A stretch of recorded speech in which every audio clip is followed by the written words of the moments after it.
یک کودک توجیک که از تب بلند اذیت میکشید شب 27 ینور سال 2023 در راه به بیمارستان شهر کیروفسکی ولایت لنینگراد جان داده است. بنا به اطلاع رسانه‌های محلی، پدر این کودک ساکن 28 ساله شهرک اترودنای زاده تاجیکستان بار اول شام 27 ینور ساعت قریب 29:00 پسرش را با حرارت 38.5 درجه به بیمارخانه مرکزی شهر کیروفسک آورده است. طبیبان بعد معاینه به او پیشنهاد کردند که کودکش را در بیمارخانه بخواباند، ولی پدر کودک خوابانیدن او را در بیمارخانه رد کرده پسرش را به خانه برده است. اما تقریبا بعد 1 ساعت احوال کودک بازم بدتر شده است و پدرش او را دوباره به بیمارستان آورده است، ولی این دفعه کودک در راه وفات کرده است.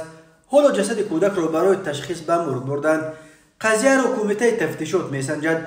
در پلیس گفتند که مادر کودک شهروند تاجیکستان بوده، تازه 2 هفته پیش حق اقامت در روسیه را به دست آورده بود. در روزهای آخر این علاقه دومین حالت هلاکت کودکان خردسال مهاجران تاجیک در ولایت لنینگراد روسیه است.